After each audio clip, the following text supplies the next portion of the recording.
My engineers be trying to get us to go deaf every week, and I love my engineers. I don't know why y'all torture us like this. Listen. Every week, y'all trying to kill us. Y'all want me to go deaf. I don't got no health insurance. It's showtime. Okay, now listen.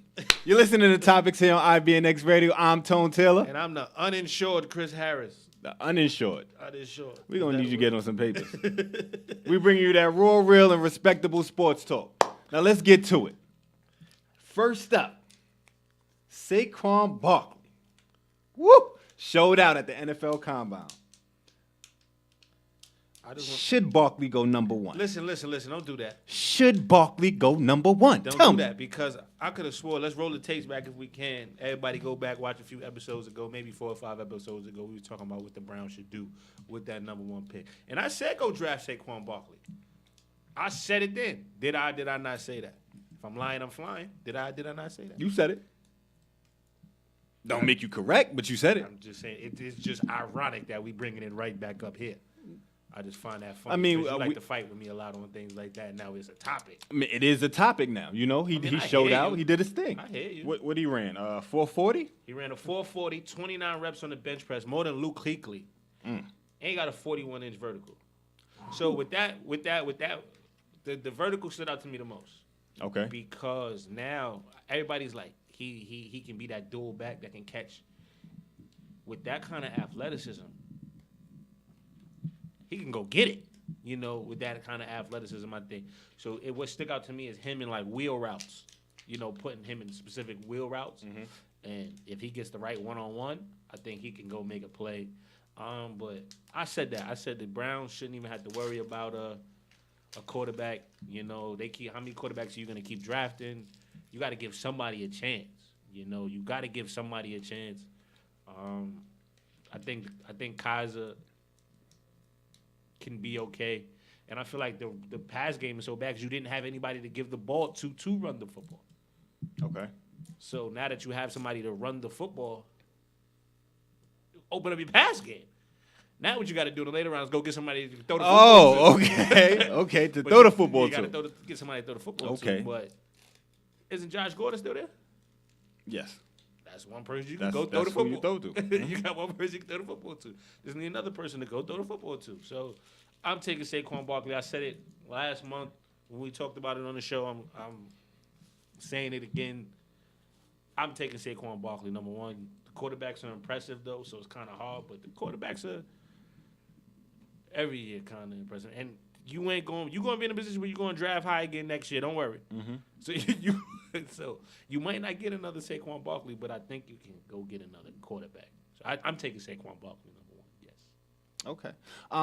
It doesn't surprise me that you're wrong in this. How am I wrong in this? I mean, you're usually wrong anyway. How am I usually You're wrong? usually wrong anyway. What makes me wrong? But let's put it out there. Saquon Barkley had an amazing combine. I don't want to take anything away from Saquon Barkley. And I want to put this out there. Combine, or did he have an amazing season? He had an amazing season, but now we're talking about the combine because coming out of the season, we wasn't saying, oh, is Saquon Barkley going to go number one? You brought it up, But after the combine is what put him in the talks globally and nationally. Let's be honest. Before the combine, they had him going number two. What are you talking about? But number one.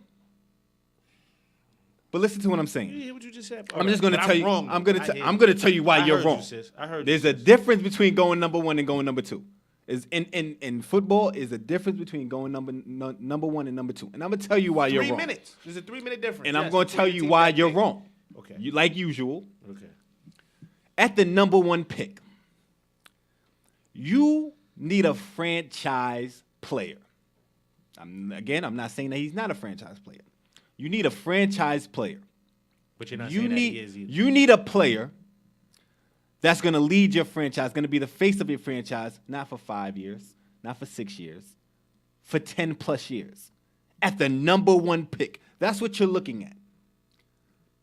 The reason Saquon Barkley, I don't think, should go number one is because what is the life expectancy of a running back? 5, 6 years, 7 years, the most. At an elite level. So now you're telling me I'm going to draft a guy that, you know what, probably will come right out the gates, but has a life expectancy of 5 to 6 years. Our team is not well established yet. We have some pieces. You know, we've missed a lot in the last drafts. Missed a lot in the last since Bill Belichick was the head coach. You missed a lot in the last pack. And You've a been lot of bad since the 2000s. That's a fact. But listen to what I'm saying. At that number one position, you need a quarterback. Okay. You need the face of your franchise to be the face of your franchise for 10 plus years. And that's what a quarterback brings. Saquon Barkley is a running back, elite. But, okay, let me ask you something. Can you get another talent like Saquon Barkley in the draft? This year? It's a very strong running back class coming Not out. like Saquon Barkley, bro. Not like Saquon Barkley. If you get a dynamic quarterback and you get there's very good running backs in this draft. Is there very good running backs or are there Saquon Barkley's very good. Who else is on Saquon Barkley level besides the running back from? So now you want me to Sony just Michel. run down? Sony Michel's another good one, but I don't think he's on Barkley's level.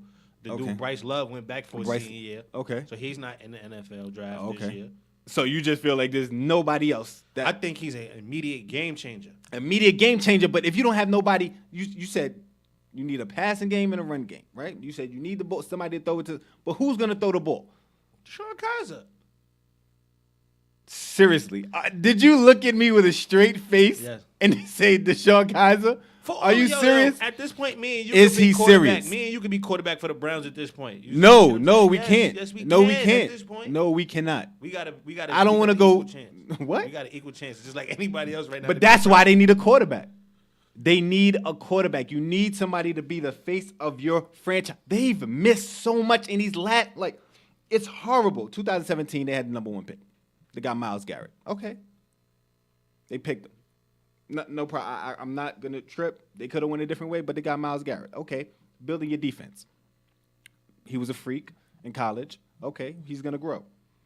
2016, the number 15 pick, Corey Coleman. You're looking at me like, who? I know. 2015, Danny Shelton. 2014, Justin Gilbert. And in that same draft, they drafted Johnny Manziel. Who is now bipolar, quote unquote bipolar. And he's trying to get a contract in the CFL. We ain't gonna talk about that. You know what? The last number one pick, you know what? They picked a running back before in 2012 with the number one pick. That was Trent Richardson from Alabama. You know where Trent is right now? Out of the league, ain't he? Hopefully he's watching the show. Trent, listen. You need a game changer, like you said, but you need a quarterback. So let me ask you this, right? Trent Richardson wasn't a game changer in Alabama? He was. But what did he do in the league? I mean, at this point, you don't know what. It's not like 4 you years know what and a out. person's going to do. 2 years you with don't know Cleveland. what a person is going to do. But you know the history of the league. You need a quarterback to take you over the top unless you have an elite defense. Which you don't. Which you do not have. And an outstanding run game. And then you can have a comparable quarterback. But you don't have an elite top 5 defense in Cleveland. No, You need anything in Cleveland. You need a quarterback. You need a quarterback. You need a quarterback. That's why you're wrong. Okay, that's why I'm wrong. I mean, it happens. It happens a lot, but it's okay. That I'm wrong a Yeah, lot? yeah. Keep that same energy block seasons. I'm always wrong. Okay. That's fine. Keep That's that not a same problem energy. at all. All right. What we got next? Shaquem Griffin Ooh, another outstanding combine. had a great combine. Now, he's kind of blown up recently after the combine, because he was born with one hand. So that's what everybody. So now he's this inspirational story. He wasn't really high on the draft boards, but after a combine performance, 20 reps on the bench press With a prosthetic. with a prosthetic arm. Oh. Did the combine, did the drills, literally intercepted balls with one hand, literally. Where do you think he creeps up the draft boards? Do you think he creeps up the draft boards? When I look at the draft, and I would hope that, owners and coaches, when they look at the draft, it's about two things. You have an eye test, right? You want to make sure that in the combine is basically what you've seen on the field all year through film and going to games is what you see at the combine. It's comparable. My eye test shows that this guy can play. Point blank, period. He can ball. Let's take out the fact that he only has one hand. No, let's keep the fact No, that no, he only no. has First, one. no. First, I want to just say, take out the fact that he only has one hand. If you see this guy, can he play? Yes or no? Yes. Hands down. Hands down, he can play. Defensive Player of the Year, AAC. He's a great talent. Add in the factor that he only has one hand. Now we see him at the combine. Game film, when you go into games, you see that, he rushed the quarterback. He was able to break away from tackles. Now he runs a 4.38. A what? Wait, we got to go back to film. We didn't see 4.38.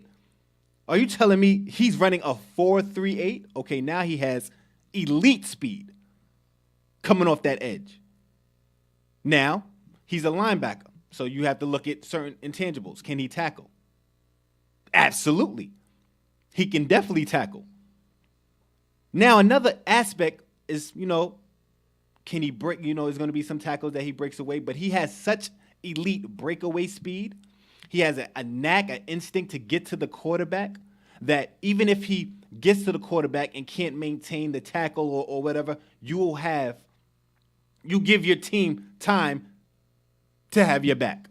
So it might be, comparable sacks, team sacks.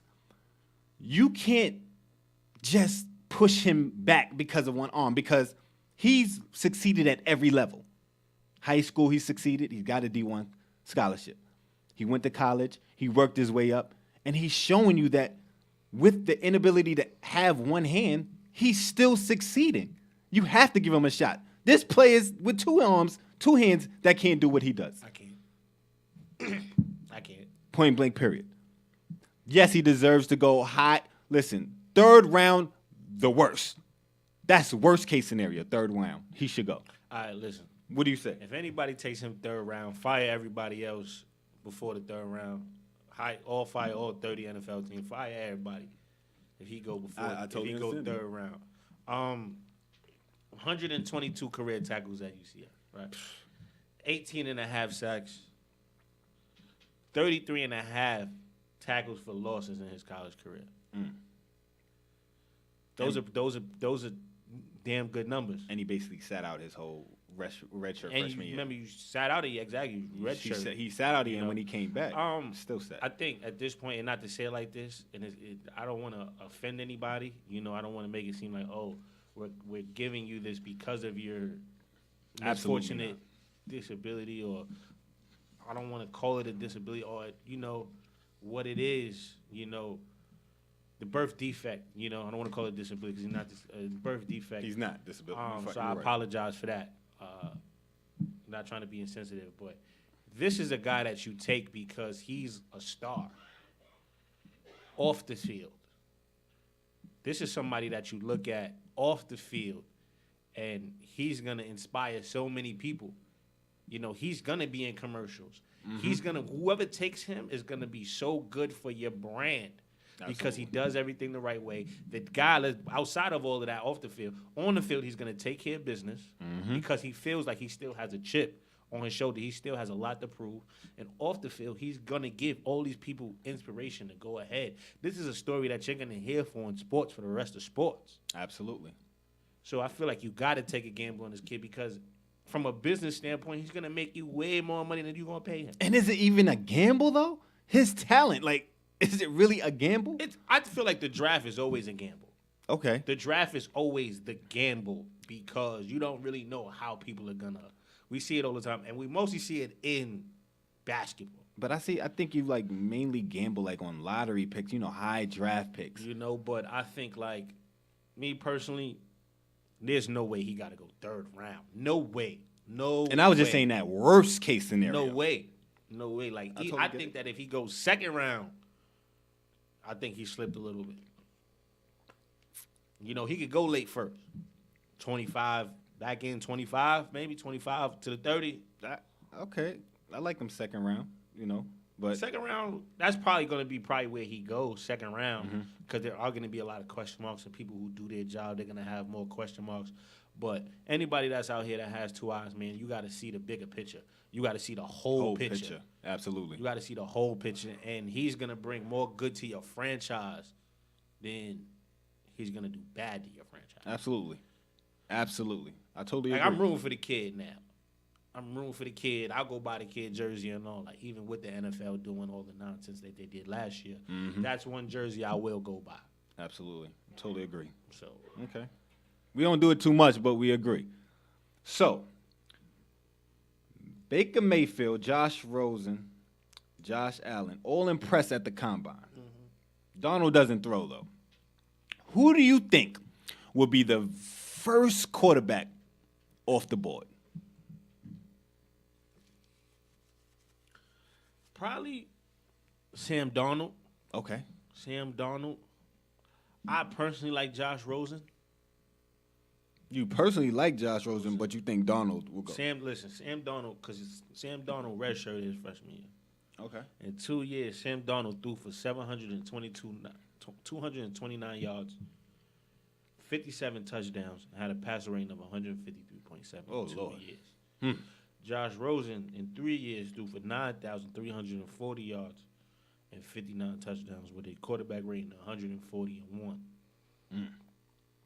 You hit me with stats. You do. Who? I like that. So I like that. So Sam Darnold, man, numbers wise, eye test wise, they both played in a good conference.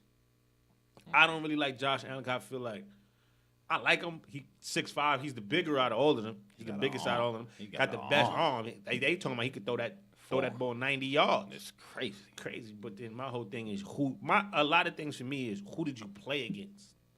Okay, at Wyoming. Okay. At Wyoming, who did you play against? Talent is talent, though. Talent is talent, but talent is always going to be talent. But we've seen how many people we've seen was talented because they didn't play against other talent. Some people they're talented, but when they get up against other talent, they don't have the intangibles to take them over the top. You see what I'm saying? Let's think about it. In order to be in a professional sport, you have to have some level of talent. Absolutely. Okay. But I feel like there's certain things that I think once you get out of the talent realm, there's certain things that keep you where you are, and there's certain people that transcend into the leadership role or transcend into the front, and there's some people that kind of stay back because it might be injuries. It might be personality issues. It might be off the field issues. It might be just you don't have that ticket every day. You don't have that hunger every day to prove to go out and be the best. But you're still talented. I'm not saying this is the case, but my whole thing is I wanted to see him against a Pac-12 defense consistently. Or to go see him against 2 games against an SEC defense. We really didn't get to see that too much.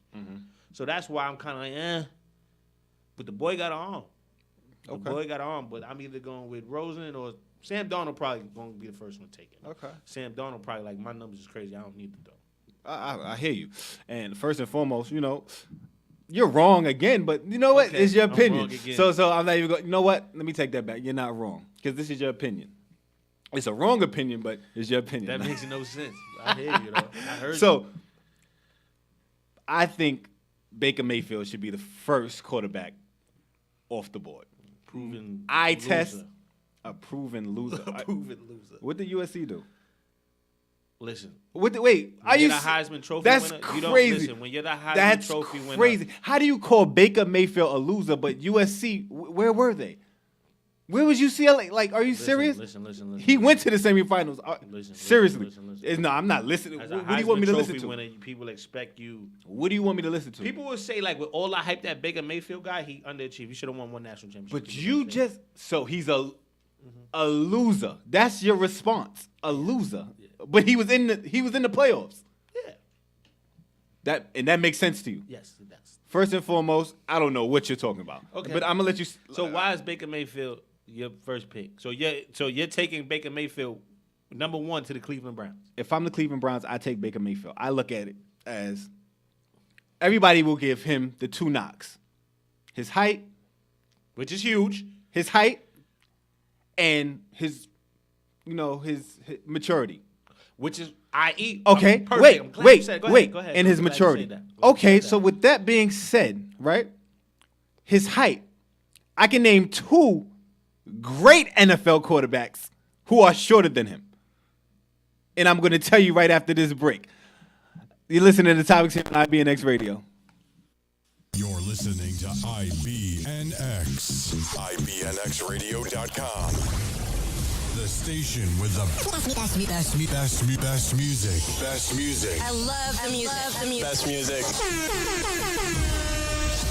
Hey, what's up? It's Jay-Z. Hey, I'm Mariah Carey. Hey, it's Katy Perry. It's your boy T.I.P., man. Get in. It's your boy Sean Kingston. What's up, y'all? I'm Beyonce. This is Nicki Minaj, and I'm in the mix with IBNX Radio. Okay, you're listening to Topics here on IBNX Radio. So, like I said, we were on the whole subject of who should be the best first quarterback off the board. Chris said it should be either Darnold or Rosen. And my response is, I think it should be Mayfield. And I said the 2 knocks on him that everybody's pointing out there, height and his maturity level. Okay, let's talk about the height. There's 2 great players right now that's in the NFL that are shorter than him. Drew Brees at 6 foot, your guy. Love him.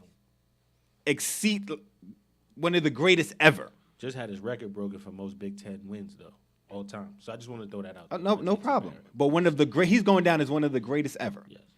Another Super Bowl champion, Russell Wilson. He's even shorter at 5'11".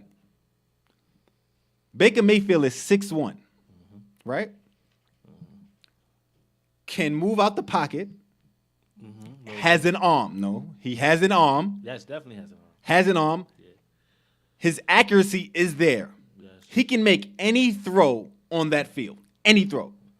Any throw. He moves out the pocket and has accuracy on the move. He has everything you need in an NFL quarterback. Everything. So I don't want to hear about the height thing because people are breaking the mold. And I don't disagree with him being anything that an NFL quarterback has. I'm not disagreeing with you with that aspect. Disagreeing with you the number one thing, and I'm going to tell you why to finish your point. He has everything you need in an NFL quarterback. Yeah. And now if we look at the prototype of the NFL quarterback now, dual threats. Dual threats, need him. Can throw and can run. Yes. Now, you're not going to get there's only a few Bradys and Mannings out there. There's only a few of those. But the ones that are thriving now are the ones that can do both, right? Wentz can motivate out the pocket, can throw. Golf, the same thing. He has everything you need. 21 years old. Okay, maturity, but he's not. I don't like putting people out there, but he doesn't have the problems that Johnny Manziel had. He doesn't have. Johnny Manziel had rich boy problems. Whatever problems they had, it transferred over. I don't feel that is with him. He was entitled. And he's way better. Than Johnny Manziel? Way better than Johnny Manziel. Yeah. This is reasons why he should go number one. He has he has more intangibles than all of them. Than every quarterback, top prospect right now, I feel he's the best. He has everything right now that you need to come in and play. I think Rosen has to, he has to sit behind someone right now when he comes right in. That's fair. Darnold, maybe halfway through the season, but he has a good arm. I like Darnold. Allen, He got the best arm in the company. he has the best arm, but I think, his focus and things, I think he has to sit too. But the first ready-made quarterback right now to come in, I think is Mayfield. I kind of looked at it, and I like Baker Mayfield. I don't want you to think I don't. You don't. I don't. No, I don't. I do like Baker Mayfield. Don't tell me I don't like Baker Mayfield. I like Baker Mayfield. What kind of turned me off about Baker Mayfield was that Georgia game. That Georgia game kind of ruined it. I don't think he should go number one.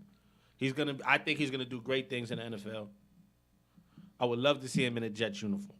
Would love to see him in a Jets uniform. Who? Baker Mayfield. Why? Why would you want his career to end before it starts? That's crazy. Because I'm trying to be the glass is half full and instead of half empty. But that's me. But I feel like that Georgia game showed me in a game that you're supposed to win, You didn't win. And But we realize that Georgia is legit. listen, the game. But we also realized you were up and in control of that game. Okay. And the tale of two halves is football. It's a long game. As the quarterback, as the It leader, happens. as the leader, though, you're the leader. You're the head of the snake. You're the leader. So Okay. you got to take that. So I don't want to hear none. I don't want to hear that. So Okay. that's for me. Seeing that was like, well, can you win with him when the game get tough? There was some intangibles that played in that aspect too. It wasn't just Baker. It wasn't just Baker, but Okay. we're not That talking defense- about. We're not that talking about defense what just wasn't all Baker. year. We're talking about Baker. We're But not talking all about the year, defense. We're all talking year about he Baker. carried that defense on his back. They would give up big scores. He had to put up crazy numbers. And now you're playing against an elite defense. You know what I mean? They're gonna get some stops. Okay, I don't agree. The kid goes number one. That's just me. Okay, not a problem. So his career can't end in Cleveland. No, Okay. not like the Jets. Okay. Okay. And I got you stuck with that one. You did, Because but his it's career all right. can definitely end it. But it's still a number one pick. RG3 is still missing. RG3 is still missing. I haven't seen RG3 in years. He's still. I don't even think he reported. That's all right. All right, switching up now. Right. Let's. This is a moment in sports. You know, I'm starting to pay more homage. I'm gonna need everybody to stay focused on this Pay topic more right here. homage. You know, Kobe Bryant won an Academy Award for Best Short Animated Film for Dear Basketball. Now, this is huge. This is huge. This is monumental. This is great. Congratulations to Kobe Bryant, man. Still pushing the envelope. Straight greatness. Listen, I'm not mad at you, Kobe, at this point. I am not mad at you. Now that you're gone, I can appreciate you more now that you're gone. In basketball, I can appreciate Kobe Bryant more now that he's gone. It happens. Certain players you gain an appreciation for after they retire. It's just that simple. And that's a bad thing, right? It's not a bad thing. Whoa. It is what it is. Now, he said Okay. winning an Oscar was better than winning a championship. Do you believe the Oscar was more significant than winning his 5 championships? And I'm going to go and get something to eat. No. because No, you're gonna stay right here. I don't- Stay right here. First of all, 'Cause I this feel gonna like you take was a loading long up. time. This gonna take You was loading up, talking about, oh, I appreciate him more now. But no, I'm gonna come back to that later. But first and foremost, I want to give a round of applause for Mr. Kobe Bean Bryant. I'm not a hater. I'm not a hater like some people. Round of applause. An Oscar. An Oscar. You know how many people? Yo, you know how many people don't have Oscars? Me and you? Besides, talk about actors. Oh, I'm sorry. Nah, I don't. This guy gonna say me and you. I would think so. But Leonardo DiCaprio, I think he only has one. Like, there's people out here That's that blasphemy, but I only have that's one. bad. That he only got one. Kobe that's just bad. came in, baby. Kobe, another round of applause for that man right there. Yes, I mean, But he no. ain't acted nothing. But no, He so- had an animated so- film, you know, it was a category that he. Listen, Short it was about animated. basketball. Listen, it was about basketball. And do I feel like this meant more to him than the NBA championship? That's a little tough for me to answer, but I'm going to answer it anyway. You have to. I'm going to answer it anyway. I feel this, I can't say it meant more because when he won those championships, that meant a lot to him, especially the third one. The fourth one, I'm sorry, after Shaq. So that meant a lot. And then the fifth one, he has one more than Shaq. So I know those meant a lot. But I feel this is a different place for him. Because growing up, from the time he could walk, he was playing basketball. From the time he could walk, he was dreaming of becoming an NBA basketball player, becoming a professional. Since the time he came into the league, he dreamt about becoming an NBA champion. These are things he dreamt about. You understand? I'm gonna need you to stay focused. Will you quit the Morgan Freeman I'm gonna need you to stay narration, please? Just focused get to your and point. listen. Listen, can I talk? You asked me the question. Can I talk? Oh, my God. First and foremost, I'm gonna keep this same energy. That's what I'm gonna do. That's what I'm gonna do. Yeah. So, these are things he dreamt about. He saw this. He knew. He worked hard each and every day in and day out, 3 times a day. We seen his regimen to become an NBA champion. He never, ever, ever saw himself winning an Oscar. He never. We know becoming athletes, you feel like what you're gonna do next after you stop playing a sport, basketball, football, whatever your sport is, and you embark in your next, mission or journey. But to embark in something that he didn't even know that he loves writing. He said it before. He wakes up, thinks about writing, but to put it into a film, he could never imagine himself winning an Oscar. That's why this meant so much to him. It probably meant a lot just to be nominated. So him being there around people, and then for him to win, he could not expect this. So yes, I felt like this was another notch, another feeling. So yes, for when he said it, you know what? It probably did mean more to him at that moment in time because he never could imagine it. And you know what? I felt it too. I did. I felt that. Round of applause, Kobe Bryant. That's what I'm talking about. So what do you think? Congratulations. Can we go to the next topic? Oh, so you don't have... There's nothing else to talk about, man. It's a great thing. Like I said, I don't think it's more... I think it's significant in the standpoint, like you said, he never expected to probably win, or he probably never thought that, hey, my first animated film was going to win an Oscar. I don't think it's more significant than the 5 championships because he was able. I feel like part of him was able to win and be in that standpoint was because of the 5 championships. We know him for the world champion, one of the greatest basketball players of all time, Kobe Bryant. Mm-hmm. For him to even be considered, for him to be taken seriously in this realm because he's been taken seriously in his professional craft that he's earned that respect for you to at least view him and at least, all right, we got to take a look at this. Absolutely. So that's why I feel like the 5 championships allowed him, kind of segued him to even be taken serious by the committee to win the Oscar, And it's so crazy that I think we should give him another round of applause because that right there is beautiful. That's what I'm talking about right there. I'm going to give him another round of applause. That's all I'm going to do. We can move on. It kills you. I understand it. It killed you. I understand. You kill me. It doesn't kill me. That's fine. I'm not a hater. First and foremost, we going to keep this same energy. Let's go. It's on you. Moving on. Lonzo Ball. Your next Kobe. All right. This is all right. Okay. He plays for the Lakers. It's going to kill you now. It plays for the Lakers. He plays for the Lakers. Keep Lonzo Ball energy. goes for 18, 11, and 7 in a 116-112 defeat of the Spurs. He hit 6 threes that game and 3 down the stretch. Is Lonzo Ball now? He had a nice stretch. Is Lonzo Ball now living up to the hype? No. Oh, okay. I'm ready for this. I'm all ears. No. Not as the number 2 pick, no. Okay. We said this 3 weeks ago. We said it coming back. You wouldn't have took him.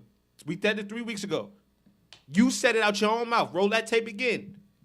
If you had to redo the draft over, you're not taking Lonzo Ball with the number 2 pick. You said that. Do I think Lonzo Ball has promise in the league?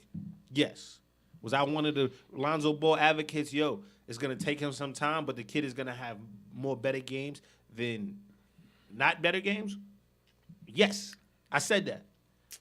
I'm not on. Let's roll the tapes. I was on like, let this boy play. He's going to be good. It's going to take him some time. But he's not lived up to the hype. He sat out a long period of time.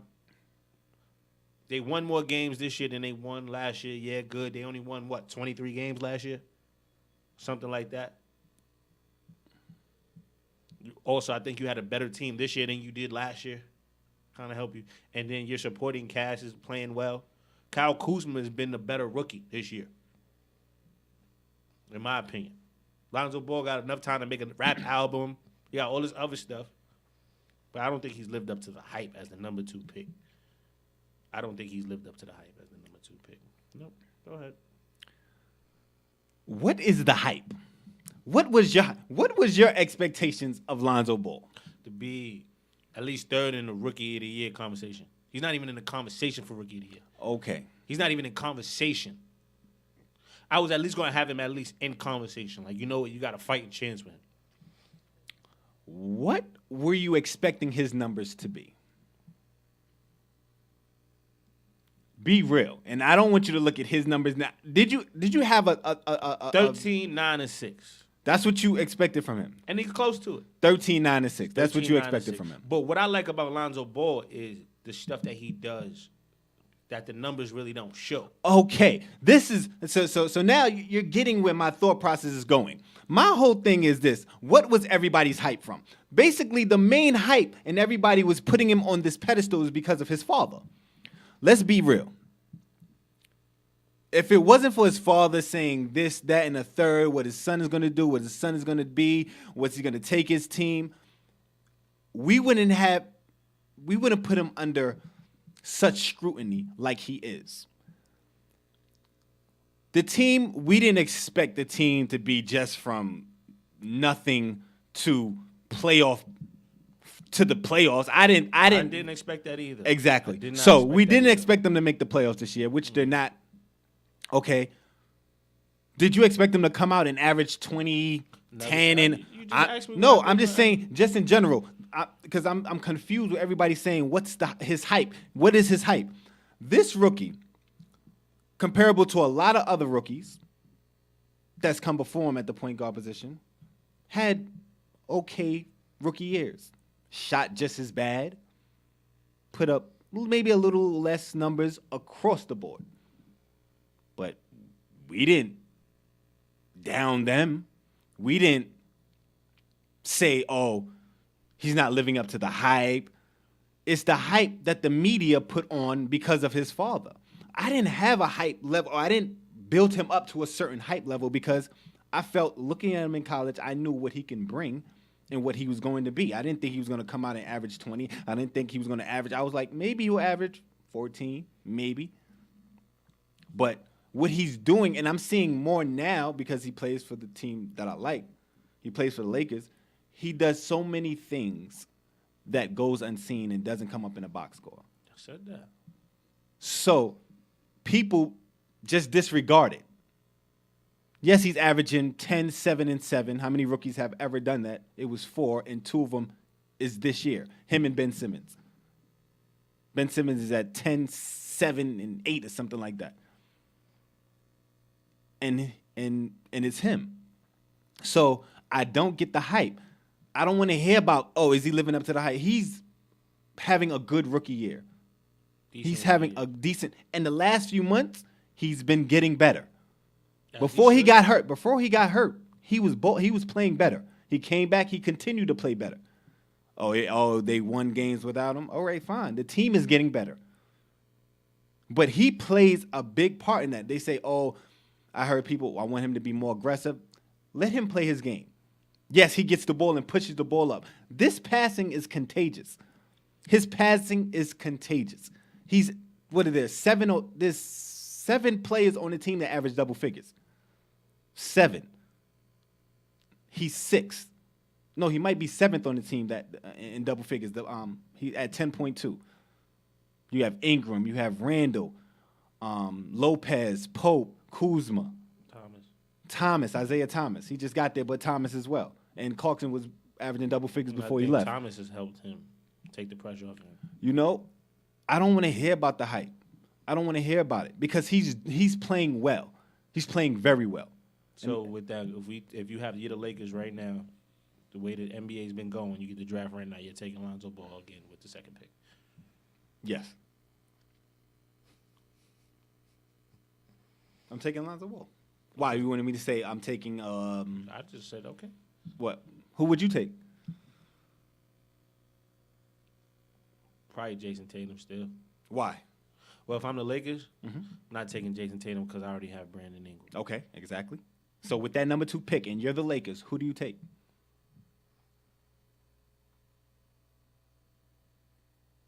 I'll probably take Dennis Smith. Just because I think at the way the NBA is now, you need more of a point guard to score now. And I think he's a little bit more of a aggressive on the offensive end, looking for his shot than Alonzo Ball. And that's just my personal opinion. And that's only because Donovan Mitchell's going to go number 1. Donovan Mitchell's going to go number 1. if they redraft. If they And redraft, you would go Dennis Smith. I would go Jr.'s. Dennis Smith. Jr. I wouldn't. I'll take the 6'6", 10-7-7, and we will increase in future years. I'm going with that. Okay. I like that. But let's take a quick break, and when we come back, we'll have some more topics. You're listening to Top Opinions presented in Current Sports here on IBNX Radio. You're listening to IBNX. IBNXradio.com. The station with the best music. Best music. I love the music. Best music. Hey, what's up? It's Jay-Z. Hey, I'm Mariah Carey. Hey, it's Katy Perry. It's your boy T.I.P., man. Get it. It's your boy Sean Kingston. What's up, y'all? I'm Beyonce. This is Nicki Minaj, and I'm in the mix with IBNX Radio. All right. So we're back now. Topics. On IBNX Radio. Just finished Alonzo Ball. We got all this Lakers stuff out of our system now. Every time we talk about the Lakers, you get real hostile. You feel it's hostility? Yeah, I always That's what you like feel? That's why I just let you have this. All right, we're gonna stay on basketball for a little bit, right? The Cavs are third in the East. The Warriors are second in the West, right? How likely is it do we see a finals rematch? If I had to put a percentage to it, I would say about 65%. If I had to put, it's a passing grade. I was going 60s. Okay. Okay. I mean, that's cool. Because I was going 62, but I was like 60, 65 in that realm. Because if I look at the West, I do feel the Warriors are still the best to come out the West. I give them a 90, 95% chance because Houston is good. I'm not taking anything away from them. And it's going to be a battle, especially if they get the number 1 seed. In the East, I'm no way convinced. And I said this before. I said everybody getting hyped because they won those 2 games right after the trade. But everybody don't forget when Isaiah Thomas first came back, they won those first 2 games. And then they went on a decline. I'm not convinced with this team. Like, You was upset at the trade, and he was like, "Yeah, you just let him back in the finals again." You said that. No. Listen to what I'm saying. I don't like when people just hand things to LeBron.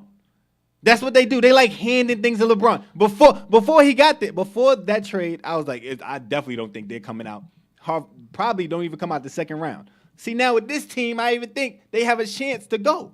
I'm saying I'm giving it a chance. I'm just saying I'm not convinced. You're not sold that this is Not at all. guaranteed. Now, the only X factor is Kevin Love is going to come back. So there's going to be another regroup. So things are going to play. You know, it could get better. I don't think it's going to get any worse. I don't think they're going to fall out the 3rd seed. Possibly, yes, but I don't think so.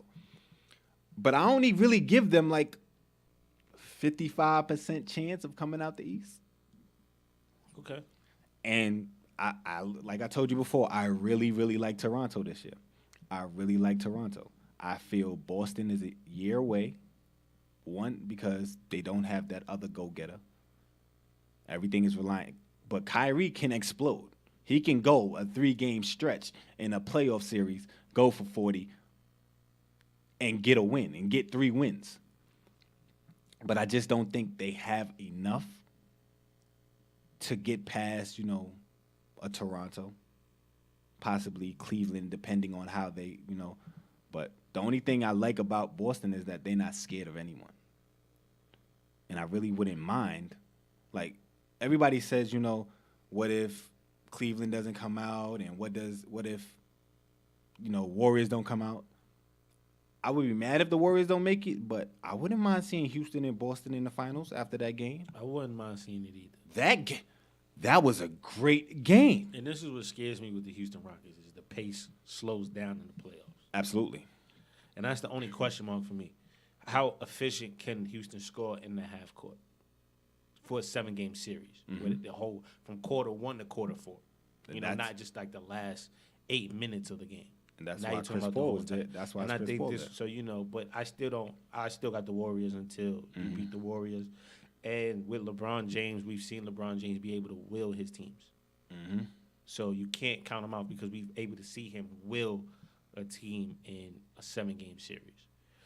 I still think he still has another level that he can play at still. Because if he goes in a post, it's going to be trouble.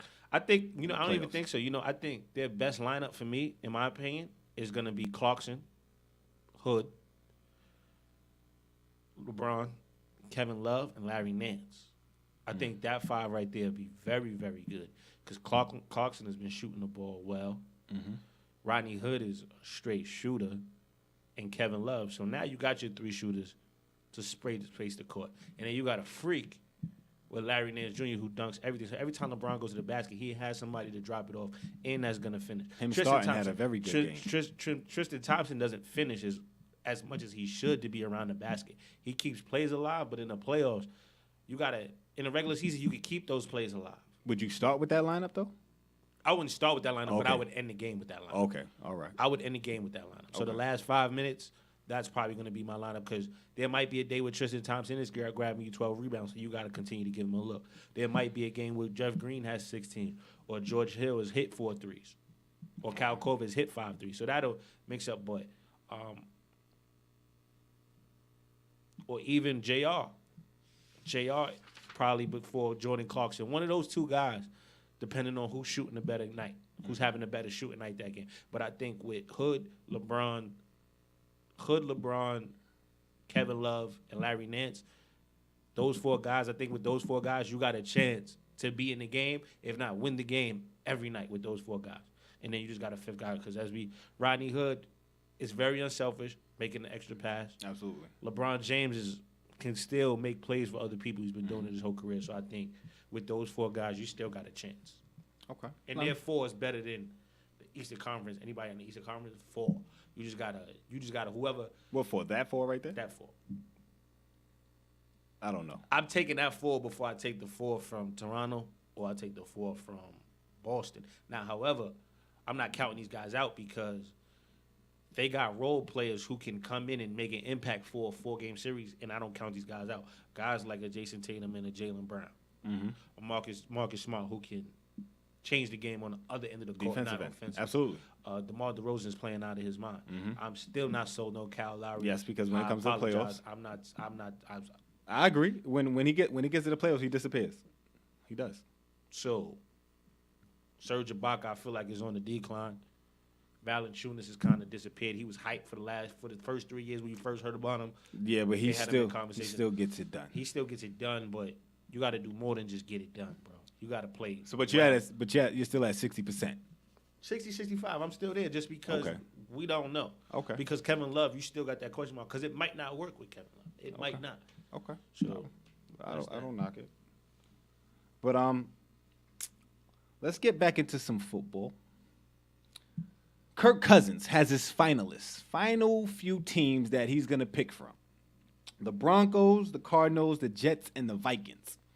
If you're Kirk Cousins, what team do you choose?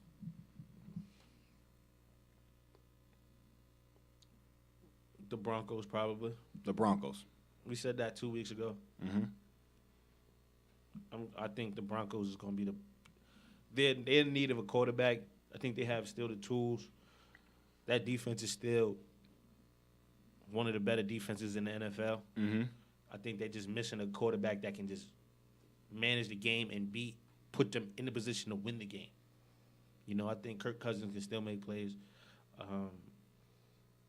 With the Jets, I personally, as a Jet fan, would just want to see the Jets just grab it. Let's start young and let's just go from there. We released Muhammad Wilkerson. Let's just start fresh. We've been getting our head crashed on with the veteran guys. Might as well get our head crashed on with some young guys, and we take the bump lumps together. So I personally don't want Kirk Cousins to go there. Just me personally. Cardinals maybe. Okay. The Cardinals maybe. I think the Vikings he'll have to fight. I don't think with the Vikings he won't come in as the starter. I think the Vikings. I don't think so because I think they still gonna. I think Sam Bradford or somebody like Case Keenum they're gonna re-sign. They're not sold on neither one. I don't know why they don't want Case Keenum. I'm not the best advocate of Case Keenum. I don't want to say that. But if I'm the Vikings, why wouldn't I re-sign him? But obviously they're not. I think their approach was more like, we don't know who we really gonna resign. We can't keep all three. So if I'm we Case gonna Keenum, let them I'm pick. going. We gonna- I think it's 'Cause like if more Kirk- like we like all three, but we can't keep all three. So whoever wants to be here the most, that's who we'll take. I think that's their approach. If they more so than sign don't like. Kirk Cousins, he's going to start. We'll see. They sign him, he's going to start. If I'm Kirk Cousins, Where you going? Minnesota. I'm going to Minnesota. We have the top defense in the league. I have a running back that was one of the best in the league before he got hurt. I have an O-line. I have everything I need. I have a coach. I have everything. Who was your coach of the year? You forgot. Who was my coach? I You forgot. We're going to go back to that. I want to throw that out there. I have the coach. We were basically in it at the end. You know, I had a shot. You put Kirk Cousins in that situation. If I'm Kirk Cousins, I feel like, you know what, I can take this team over the hump. I got y'all. You got spanked. It wasn't. We're not even talking. We're not talking about that very last game. But if I am Kirk Cousins, I think I can come here and give this team what they need to get over the hump. We have the defense, we have the run game, we have the O-line, we have the coach. I'm that quarterback. Y'all didn't trust Case Keenum every game. Oh, I don't know if he's going to start next game. He played good. I don't know. That means you're not trusted in him. The only thing that would deter me a little bit from the Vikings is because they're very undecided. I don't want you to play with me, with my emotions. You bring me in to start. But I think the best situation right now to win right now Oh, it's definitely the Vikings. is the Vikings. It's definitely the I'm Vikings. picking the Vikings It's if I'm definitely the Kirk. Vikings. But I think somebody. I don't think knock one it of if you those go three, Denver. I think one of those three are gonna resign. And I think that'll. Well, no. Well, it's not Bridgewater. Bridgewater is a free agent. I don't mean he can't resign. He's not gonna resign there. They don't want you, brother. Like, if you're Bridgewater, you're not gonna go back there. You're not. Somebody's gonna pick him up. He's gonna go somewhere. He's probably gonna We start spoke somewhere. about it last week. So no. And Keenum, no. He's Kirk Cousins. They signed Kirk Cousins. He's gonna start. That's point blank. Period. I think with Kirk Cousins, he'll get more money elsewhere. Also, Possibly. I think he gets more money elsewhere. I think He only gets more money with Jets, and we don't want him to die there. Cardinals, possibly. Broncos. I think he gets more money at the Broncos. I don't. Maybe. I'm not too sure. But Denver definitely needs a quarterback because they have none. I think he gets more money at Denver. That's just me though. Switching to boxing. Deontay Wilder. Epic. Nice. Great. Deontay Wilder. That fight was crazy. Crazy fight. Was down in the scorecards for most of the fight. You had him down? He didn't throw a punch the first 4 rounds. Okay. Go He ahead. didn't throw a punch the first 4 rounds. Go ahead. All right. I'm listening. Lost a 10-8 round, even though he wasn't knocked down. Was Stunned. everything stunned for Seventh a whole, round, he was. for a whole round. I've never seen him like that. For him to come back and win on knockout. KO. KO knockout. What was your take from the fight? What was your take from the fight? First and foremost, I thought it was an unbelievable fight. One of the better fights I've seen in It's the been last a couple while. years. You know, heavyweights, we don't really see a lot of great heavyweight fights. You know, the heavyweight division has been deceased as a whole. You know, there's been great one or two. guys, yeah. You understand what I'm saying? But, you know, having a multiple of boxers in the heavyweight division It is was good. more led by the middleweight and welterweights Exactly. and junior welterweights, that whole thing. You know, so it was a fight. I enjoyed it from beginning to end. So a lot of people had him down. I did have him at the end of at the end of the fight. I had it 5-4. I had Deontay winning 5 rounds, but going into that round, I did have it 4-4 because I think it was the 5th round because the 7th round I did score 10-8 for Ortiz, but that 5th round I gave it to Wilder Because he lost the first one and got the knockdown. exactly. So got it the was knockdown. 10, but the first I I didn't just give the first 4 rounds though to Ortiz. Me personally, I didn't. Okay. I didn't. That's fair. I didn't. That's I think fair. that's Boxing is hard to score. Okay. Boxing is hard because you got to take the bias out of it. I feel like there's always going to be some underlying bias from a fan standpoint. But I have like another aspect to that. I want to ask you. Go ahead. Ortiz recently came out. I don't know if you've seen it. He recently came out and said he was robbed. He said the ref gave Wilder extra time coming out in the 8th because, you know, he stunned him in the 7th. He stunned him in the 7th. He said he gave him extra time in the beginning of the 8th round.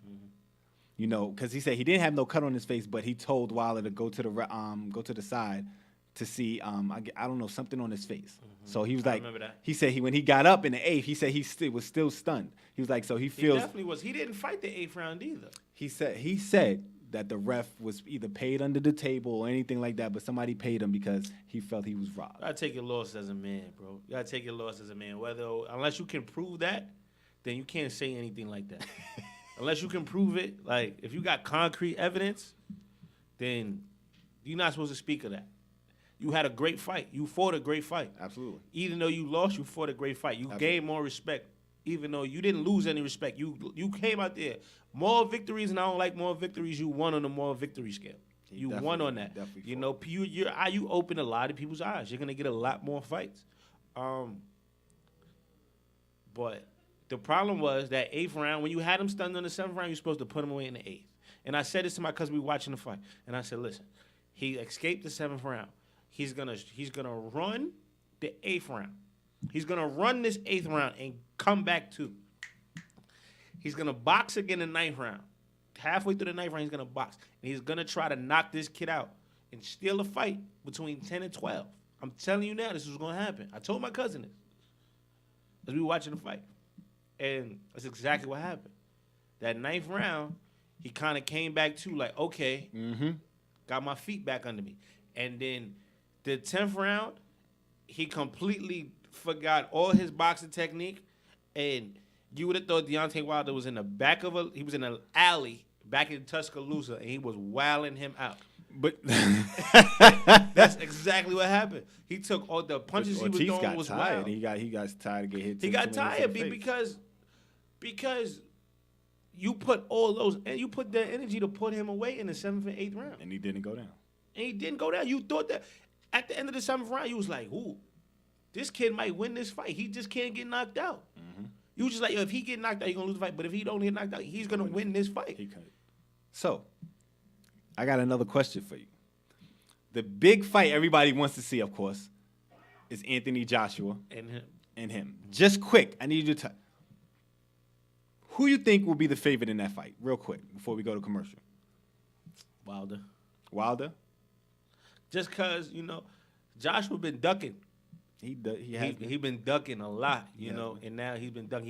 He should have took that fight last year. I'm going to tell you this, though. But I think Wilder's that fight. I looked at Wilder. I like Wilder. But he gets a little wild with the throws, with the punches. Yeah. Every time he throws that left, he drops his left hand. You mean he drops the right hand? No, he drops the left. He will So throw the hook. every Every time time he throws the left. he throws the left hook, he drops it. Yeah. Every time he throws that right, Yeah. he drops it. Anthony Joshua is a technician. He will catch that and put it right on his chin. Listen, right? I believe that, right? But with Deontay Wilder, he has the knack to get you to fight the way he wants to fight. Because they said the same thing about Ortiz. And Ortiz ended up slipping, was like, you know, I got this guy on the ropes. The adrenaline's pumping. I got to put him Ortiz down. is not wild. Ortiz is not Joshua, though. But what I'm saying is I see Joshua fighting more of the fight that Wilder wants him to fight. Wilder's going to talk crazy to him. He's going to get him all riled up. I like Wilder, though. I think he's not going to be mentally, not like Floyd, but he's going to have it almost like, he better he's going to talk him out of it. He's going to talk him out of not fighting the fight he wants to fight. He better it's hard stop to dropping them hands. It's hard to stay disciplined for 12 rounds. You better stop dropping them hands. It's hard to stay disciplined for 12 rounds. I hear you. All I'm going to say.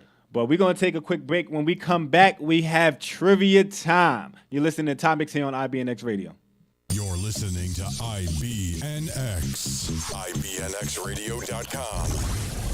The The station with the best music. Best music. I love the music. Best music.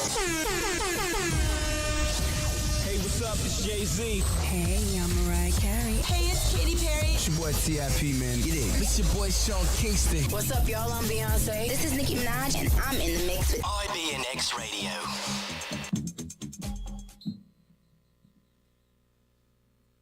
So you're listening to Hear the Topics on IBNX Radio. It's time to get into some trivia time. I just got to make sure I find my trivia questions.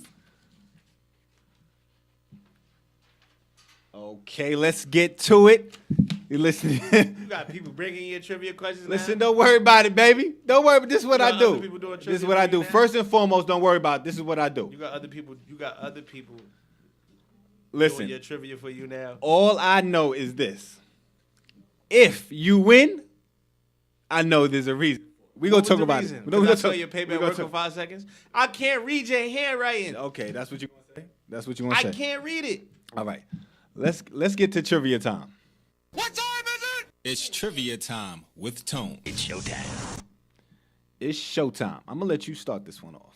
I told you I was gonna take it easy on you this week anyway. Before I said First and anything, foremost, but I don't know. No. All right, so I was the 4th pick in the 2005 draft. Oh, so you was the 4th pick. Yeah, 4th pick in the 2005 draft. 4th pick in the 2005. NBA draft. Sorry. 2005 NBA draft. Yeah, 9-time NBA All-Star. 9-time NBA All-Star. Yeah, All-Star Game MVP. 4-time NBA All-First Team. 7-time All-Defense. 2006 Rookie of the Year. 2-time Olympic gold medalist. 4-time NBA assist leader. 6-time NBA steals leader. Who am I? Chris Paul. Chris Paul. There we go. CP3. Okay. So, all right. That's cool. So, let me see. Baseball. 2008 5th overall pick. I made my major league debut September 11th, 2009. It doesn't help me I at know. all. I know. I understand that. NL Rookie of the Year. 5-time All-Star. 3-time World Series champion. NL MVP. 4-time Silver Slugger Award. Gold Glove Award. National League Hank Aaron Award winner. National League Comeback Player of the Year Award. This is all in 2012. And National League Batting Champion. 2012. Who am I?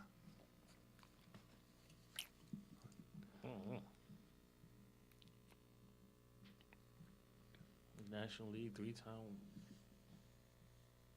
MLB champion. I don't know.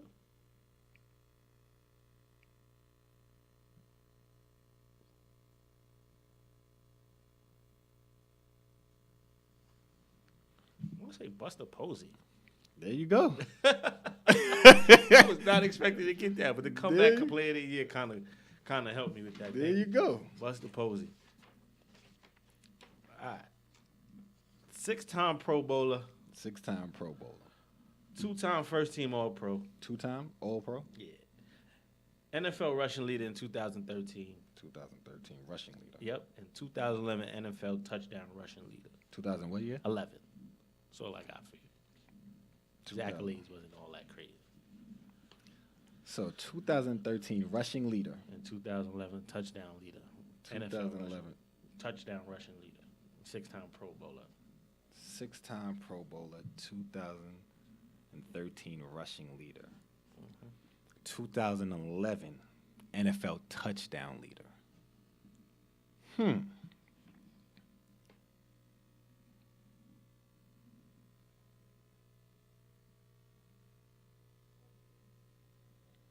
Rushing leader 2013. Current. What year he came in?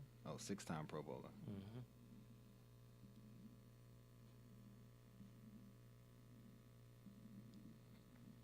Wow.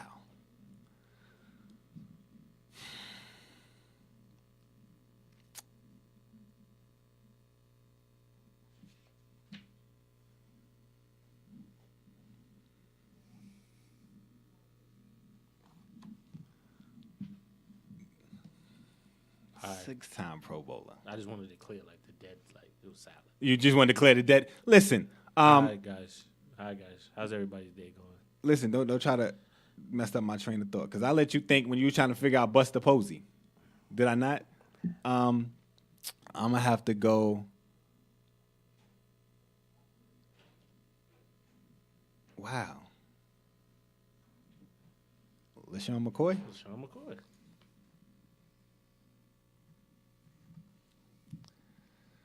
Okay. I got that right, by the way. Just wanted to point that out there. So, NFL, 2004, first round pick. I have no clue. Traded on draft day. Still doesn't help me. 7-time Pro Bowler. NFL Comeback Player of the Year in 2013. NFL Passing Leader. NFL Passing Touchdowns Co-Leader. NFL Passer Rating Leader in 2008. NFL Completion Percentage Leader in 2013. Let me get this wrong. NFL record for consecutive games with a passer rating above 120 with 5. Let me get this wrong, but okay. And 83.3% completion percentage in a 400-plus yard game. That's an NFL record. 2004 he was drafted? Mm-hmm. I'm going to get this completely wrong. You're not. I am. You're not. No Super Bowls, right? Nope. So now you lie.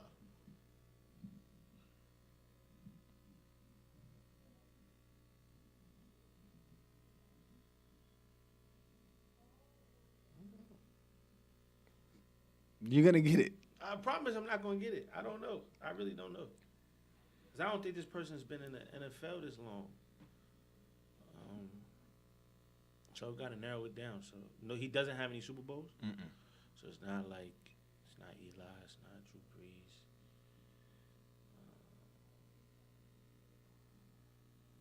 So he was drafted in 2004. Matt Ryan was drafted in 2008. So ain't Matt Ryan. I think it's Phillip Rivers, but I don't think Phillip Rivers was in the league that long. But my pick is Phillip Rivers.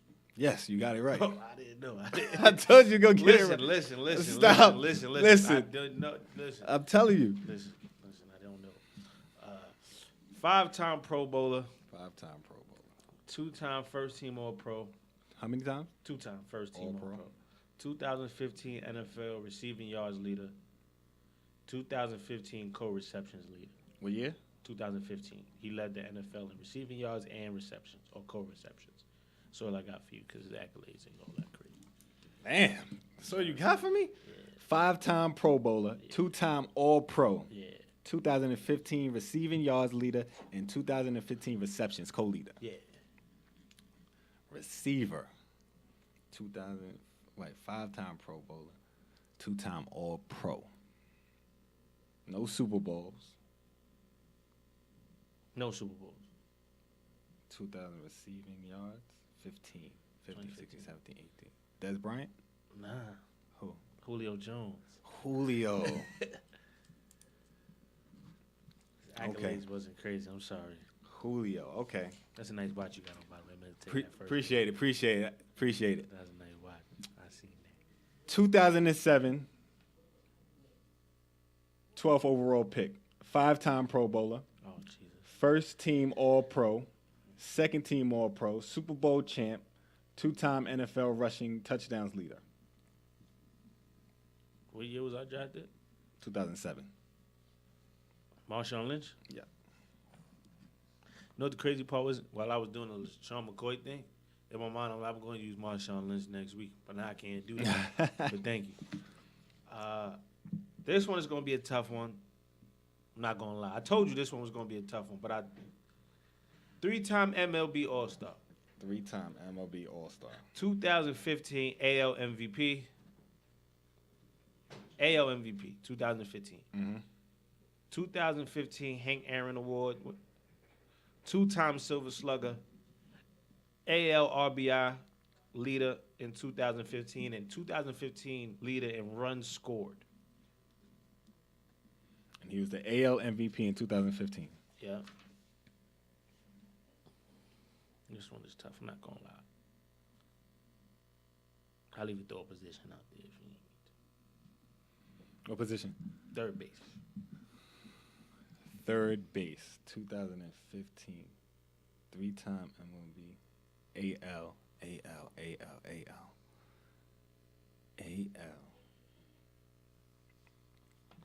2-time Silver Slug. 2015. You have what year you was drafted? Do you really pay attention to any of these people who were drafted? Yeah. Baseball for real? But it'll give me a timeline of I can see, like that's why I How tell long you, they you been can in see the how league. long they've been in the league. So you know if it's a How- younger player. But the or, problem with the baseball it throws you off because a player might get drafted 4 years. that's and why. Then, But that's why every time I say that, I always say he made his debut. all right, so I'm gonna do that next time. My fault. I'm just letting you know. I gave you a position though, bro. Third base. I gave you a AL. position. I think that's like sacred because you ain't give me one last week on Miguel Cabrera. I'm just saying. I couldn't have. All the accolades, I couldn't give you it. You would have got that.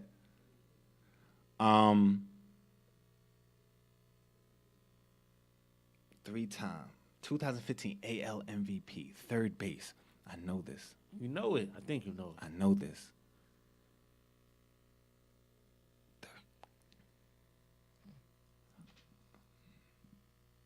No.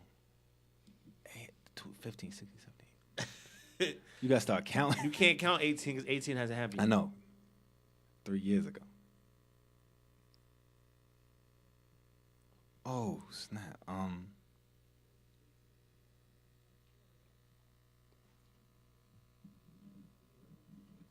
Damn. No, he plays for that's National League. Who plays for the what team? Huh? What team you thinking about? The Cubs, but he plays for the brand Not that's Chris National Brown. League. It's Yeah. not Chris Brown.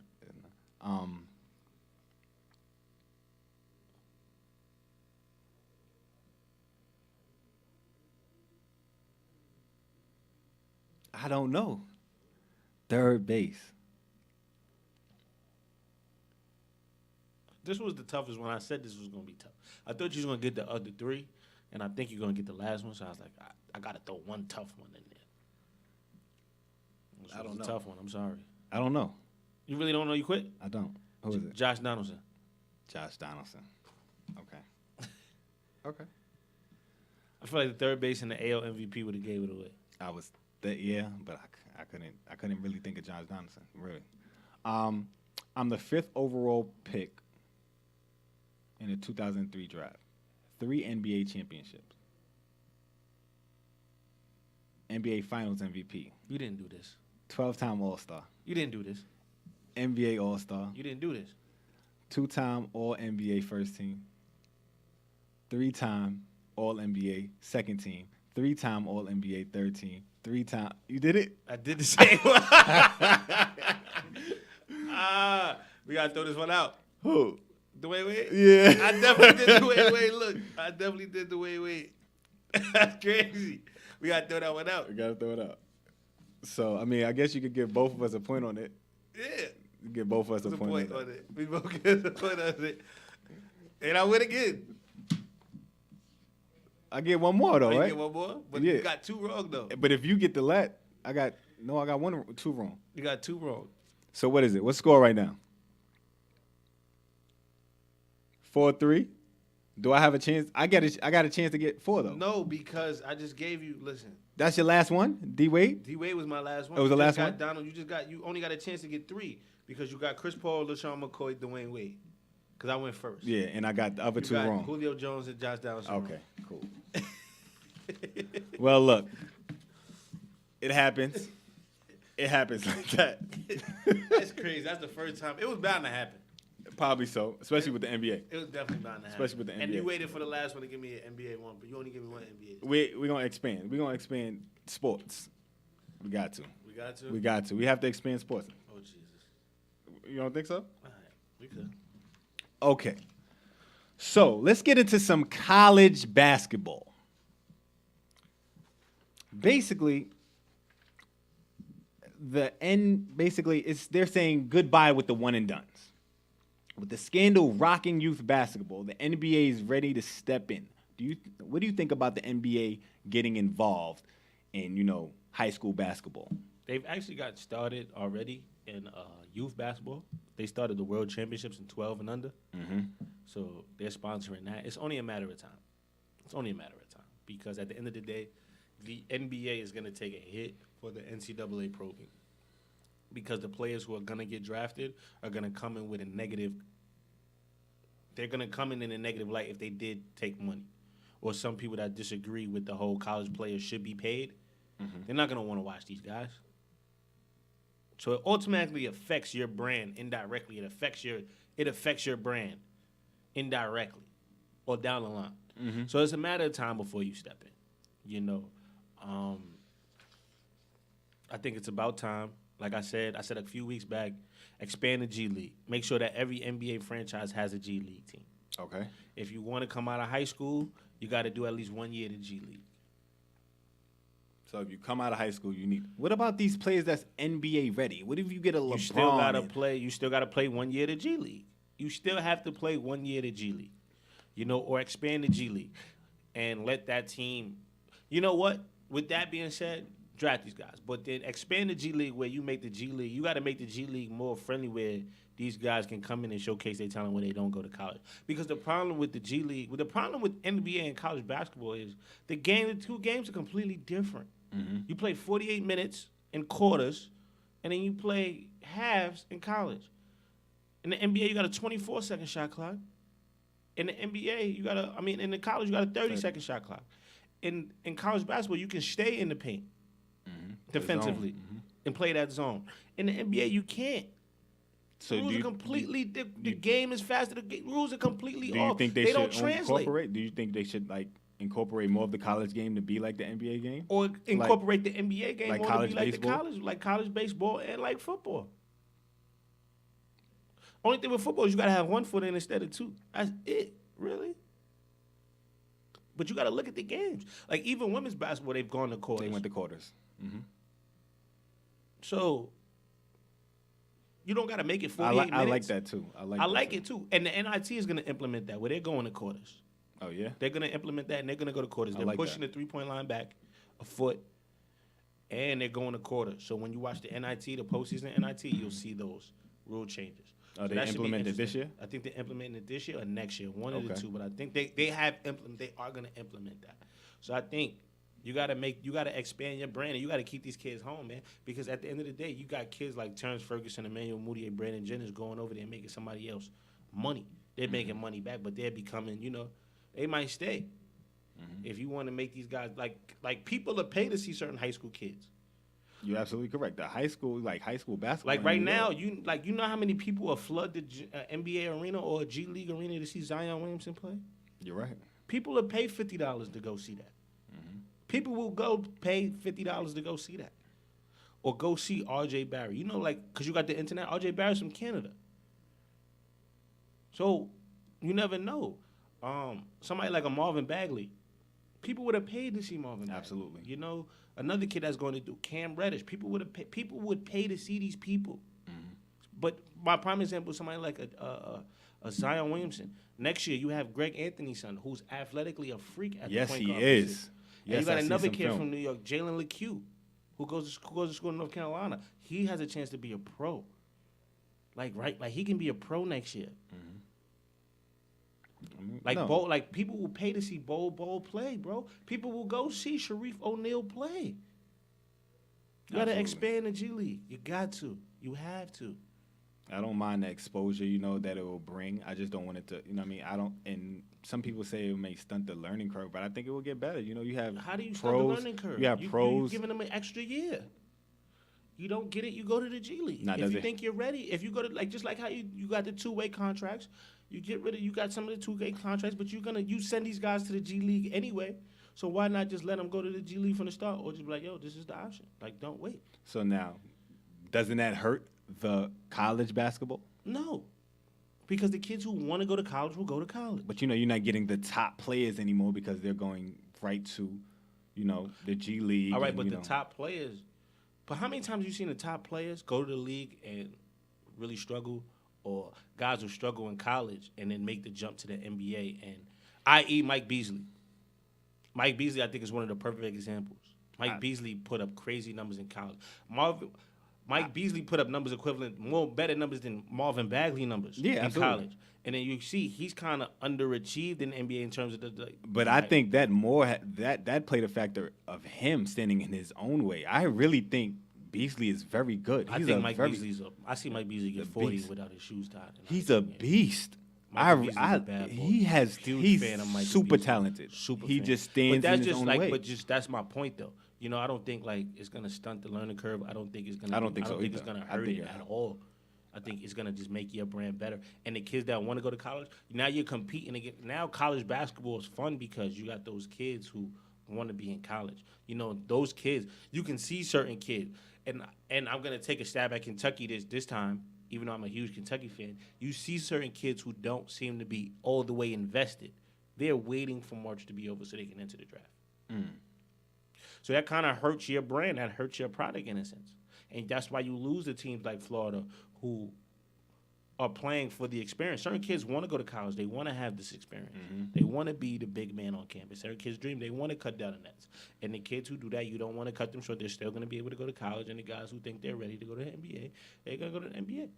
Or they're going to go to the G League. You're only going to get outside of the top 10 or the top 20. You're out of the top 10. If you keep kids in the top 10, those kids are probably into the G League. Everybody else will go to college. So you're still getting the 20. You're still getting the Sharif O'Neals who are ranked. You're still getting the top 25 kids or the top 50 kids. They're still going to college. So what about just getting the top 10 ranked players if they want to make that? Those kids are more likely the kids that are going to be pros anyway. When you do the ESPN rankings and those kids, you're in the top 10, you're probably ranked as a pro. And then everybody else, like 11 through 20, you do 1 or 2 years. You have pro potential, but you're probably going to take 1 or 2 years. And the bottom half of 50, you'll be a great college player. You'll play overseas. You might sneak in depending on what it is. Okay. You know, so like a guy like Klay Thompson. Klay Thompson did, 2-3 years in the NBA? Who? I mean, in college? Klay Thompson. Yes, he did. Yes, absolutely correct. Klay Thompson was ranked top 25. Okay. I agree with you. No, I didn't agree with them saying it stunts the learning curve. I do feel it will bring more exposure, and it will help them because you have pros helping them. So, yes, I do like that whole aspect. I don't see anything wrong with it. I just don't want them to, get overzealous and just because once I don't want it to get out of hand in a sense that now they have everything to do with high school basketball. Don't get too hands-on. You can be hands-on, but don't get too hands-on. Interesting topic. You brought this to my attention. Steve Kerr said undrafted players should be able to return to college basketball. What do you think? What I think? I spoke a lot on my last time. I mean, it's only right. 'Cause this is like your baby. You love college basketball, so I don't mind. I just am more invested in college basketball because I have kids that kids I coach now in college, so I have more reason to watch it. Speaking of the devil, Amari Spellman, Villanova University, won Big East freshman. Let's give him a round of applause. Congratulations, my man, Amari Spellman, great kid off the court. Congratulations to him. Congratulations. Proud of that kid. But go ahead. Absolutely. I absolutely think they should return. The whole thing is players now can enter the draft and can return as long as they don't hire an agent. Before a certain time period. But they can go to the pre-draft workouts and all that, and if they feel they're not going, because I forgot his name, did it last year for Kentucky. Hami. Yes, Hami did it. How much do Diallo? So I don't have no problem with it. If they don't get drafted, what is it hurting them? Why is it hurting to return back to college basketball? I didn't get drafted. I did not get drafted, so why can't return? I don't understand it, and I feel like this is one of the NCAA things that they just want to implement. They want to be dictators. If I feel like I want a shot, I'm going to try. If I don't get into the league, why can I not return back to college basketball? Doesn't make any sense. Like, I'm not in the NBA. I didn't sign a pro contract. So you telling me just because I went and tried and I didn't succeed, I can't come back because I hired an agent? I don't think it's fair. I don't think it's right. Doesn't make any sense to me. I do like that. Now, the thing with that now, do they hire an agent? Now, agents start paying some things. You know, they start giving money, and then that's when the whole implement of you can't accept things. So now I think it has to be a change in certain rules when it comes to that. I think you keep the agent rule.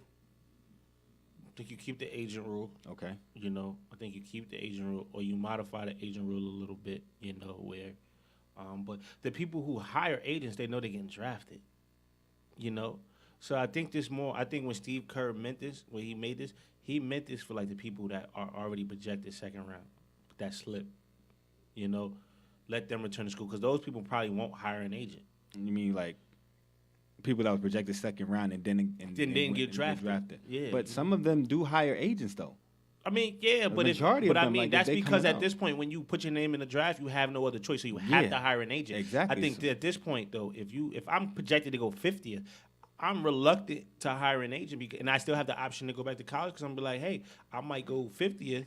This might be experience, and now I know what it takes to be a pro. I'm gonna implement that, work hard in college, go back to school for a year, work on my game, do that, and try to jump up. But at this point, if I'm in the draft, I have no choice but to hire an agent. Now, what about players that, you know, want to make that jump, but, you know, financially their family is struggling? You're like, you know what? No, I'm going to try to get there. I'm projected maybe late first round, maybe a second round, and they slip out the draft. Well, then you're entering the draft for different reasons. You're hiring an agent, so you're going to go overseas and make money, because your chances, now the thing is more financially driven for you. Yeah, to but go. sometimes they don't want to go overseas. You know what? I didn't get drafted. Let me stay one more year. But now you don't have that chance. There's some players that, you know what? All right, maybe I want to do it for them. Like, I want to help my family out, but I want to go play in the NBA. I don't want to go overseas. I mean, it's interesting to So see now what's I'm going to stuck. happen. It's interesting to see, but I agree with Steve Kerr. I loved what Steve Kerr said about it. You know, I would definitely like to see kids that return, that didn't get drafted, return, and try to make an impact. You know, so it is what it is, man. But Okay. We're going to end the show on a different note. You have Chris's coaching corner? do I? I do have Chris's coaching corner. I got Chris's You coaching do? corner. Yeah. We This is perfect, because the NCAA is going to segue into what we got coming up next episode. So let's do Chris's coaching corner really quickly. It is now time for Chris's coaching corner. Everybody in here rushing me. So really quickly, back-to-back Big Ten champion, Michigan Wolverines, the man at the helm, John Beilein. Now, most people in college basketball, they have a system or they have a type. You know, with Chris Hurd, we see JUCO guys at Texas Tech. Absolutely. Kentucky, we got the dribble drive. Kansas, we got the high-low. You know, Duke, we got the spread them out, shoot the three ball. You know, different systems. Mm-hmm. John Beilein, I don't know what the hell system he got. But listen. Go out there and play. No. Let's not go out there and play. Because X's and O's, when it's time to get to that clipboard, that dry erase board, I'm picking him before any coach in the country. For any coach. If I'm down 1 with 10 seconds left and you got to draw me a play, I need a coach to draw me up a play to get a basket, I'm picking him. Wow. I'm shocked hearing this from you, because I know how much of an advocate you are of a certain coaching. Certain coaches. Yeah. But especially listen, two that I know for a fact. Listen. Wow. He got some stuff. Coaching, when I was up in prep school, we had the Kansas offense. We had the Michigan binder. We had the Michigan State binder. That Michigan binder, we looked at it through for like 5 seconds, like, we can't run none of this. Why can't we run none of this? Because we don't know how to teach it. Wow. And in terms of just because he's just that good when it comes to drawing some stuff up, man. So, John Beilein, back-to-back Big Ten Conference champions. Only person to do that is Michigan State and Ohio State. So, shout out to John Beilein. That was Chris's Coaching Corner. Right. You listening to Tone Taylor here on Topics? And I'm Chris Harris. Look out for next week's show, NCAA special. We got something for the fans to tune in for next week. We got an incentive for the fans. And we out.